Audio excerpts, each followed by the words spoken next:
And a Fox News alert, President Trump selected Judge Neil Gorsuch of the 10th Circuit Court of Appeals to fill Antonin Scalia's seat on the Supreme Court.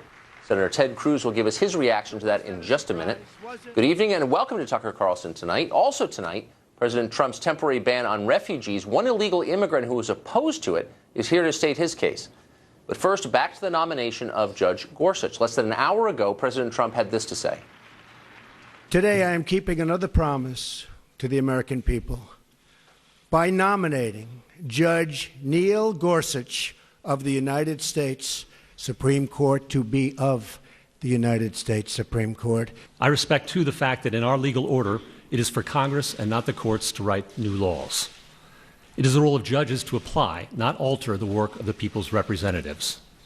A judge who likes every outcome he reaches is very likely a bad judge, stretching for results he prefers rather than those the law demands. Well, even before this announcement, Senator Ted Cruz of Texas vowed that he would get this nominee confirmed by whatever means necessary, get him through the Senate. Does Judge Gorsuch live up to Ted Cruz's expectations? Senator Cruz was there for the announcement, and he joins us tonight from the White House. Senator, thanks a lot for coming on. Had you been elected great to be president, with you. Thank you. And congrats on the new show, by the way, and all the success you've enjoyed. Well, I appreciate that. If you'd been elected president, is this the judge you would have chosen for the Supreme Court? Well, I'll tell you, I think Judge Gorsuch is a home run. I am very, very happy. During the campaign, President Trump promised the American people if he was elected, he would nominate a principled constitutionalist to replace Justice Scalia. And tonight, President Trump kept his word. He honored that commitment. Tonight was a big, big deal. Did you know this was coming? Were you involved in vetting him? Well, you know, it's remarkable, Tucker. This has been, I think, the most transparent process we've ever seen for a Supreme Court nominee. Last year, during the election, Donald Trump put out a list of 21 nominees, and he made an ironclad commitment he would nominate from that list. So we all had the opportunity to vet those 21. The voters knew about it on Election Day. And indeed, in the weeks that have preceded this, the White House and the President have been actively consulting with members of the Senate, asking for our advice and consent. And I think Judge Gorsuch's record, he spent a decade on the Court of Appeals being faithful to the Constitution, following the law, demonstrating judicial humility, and not legislating from the bench. And I think that's exactly what the President promised the American people. It's what we expect in a Supreme Court justice. Will he get through the Senate? I believe he will. You know, a decade ago, Judge Gorsuch was nominated to the Court of Appeals, and he was confirmed by voice vote, which means not a single Democrat spoke up in opposition to him. And the question I would ask Senate Democrats now is, what's changed? What has changed? A decade ago, you were willing to confirm him to the Court of Appeals. And the only thing that's changed is he has a decade of an exemplary record. You know, something he said tonight, Judge Gorsuch, was very important. Any judge that agrees with the outcome of every case he decides is probably a bad judge. You know, a judge's job is not to pick which litigant you like better or pick which outcome or policy you like. It's to follow the law.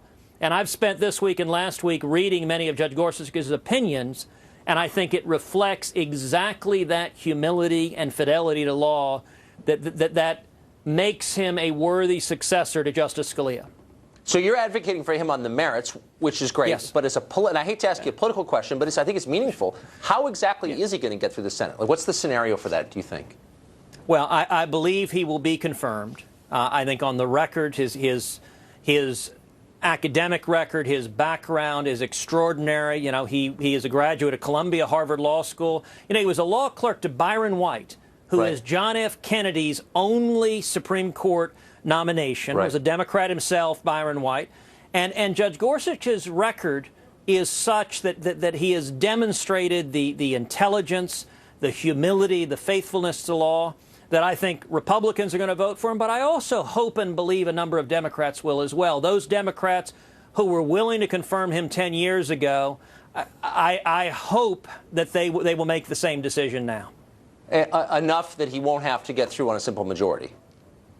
Well, we will see if Democrats decide they want to try to filibuster this nomination. I hope they don't.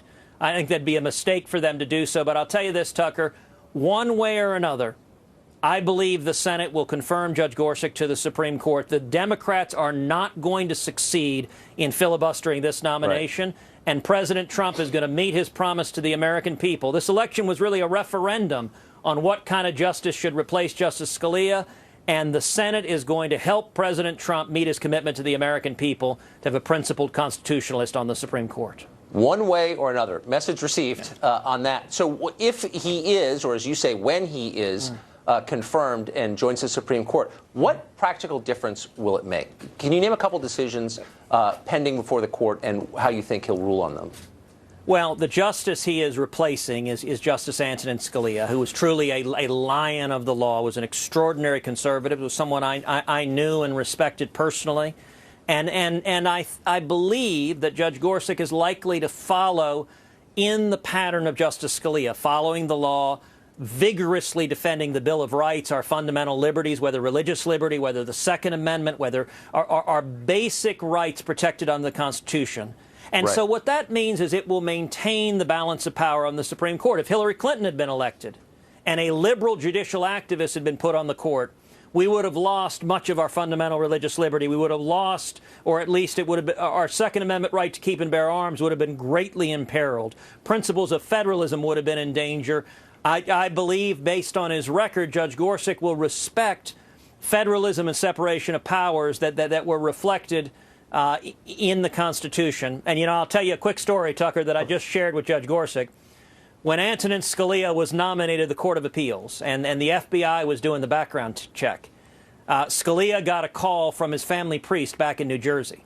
And the priest said, "Nino, the FBI called. They're asking questions about you. But don't you worry. I didn't tell them nothing." That's pretty good.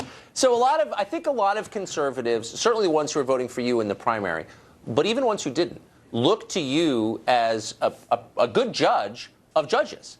And so just to be totally clear, Judge Gorsuch has your seal of approval. This is someone who you conceivably would have chosen had you been elected. Okay. Absolutely. And I will say that, I mean, I took the time to read a number of his opinions and really to ask the question, for anyone to succeed, Antonin Scalia is an enormous responsibility. And I think his demonstrated record on the Court of Appeals provides a proven record to suggest he'll do that. My advice to the president and the White House was, look for a proven record. Don't roll the dice. Don't let someone say, trust me, but look for a proven record because the stakes are too high for us to take a chance. I think that's exactly what President Trump did here, is he looked for a proven record and he kept his commitment to the American people. So my last question is, Democrats are going to say, and I'm sure they already are, and it's not a crazy point, that the former president, Obama, put up Merrick Garland. He had a right to do that constitutionally, and Republicans refused to allow that to go forward. Why should we play ball with this? I mean, if that's the new standard, we don't like your guy, we're not even moving on it. What would you say to that? Right. You're right. That's the argument many Democrats will make. I think they're fundamentally different circumstances. When Justice Scalia passed away, he passed away last year, right in the middle of a presidential election. For 80 years, the Senate has never confirmed a Supreme Court vacancy that occurred in a presidential year. And what the Republican majority in the Senate said, before any nominee was made, before Merrick Garland was nominated, before anyone was nominated, the Republican majority quite rightly said, we are going to leave this choice to the American people. It's a presidential election. This seat is enormously consequential. And so the voters, we the people, can decide which direction the Supreme Court's going to go. And this election, I believe, was in many ways a referendum on the court. There were few, if any, issues more important on the ballot than that question. And the American people overwhelmingly chose a principled constitutionalist who will be faithful to the Constitution and the Bill of Rights versus a liberal judicial activist, which is what Hillary Clinton promised us she would appoint. That's an interesting point. Senator Cruz, thanks a lot for joining us tonight. Thank you, Tucker. Good to be with you. Thanks.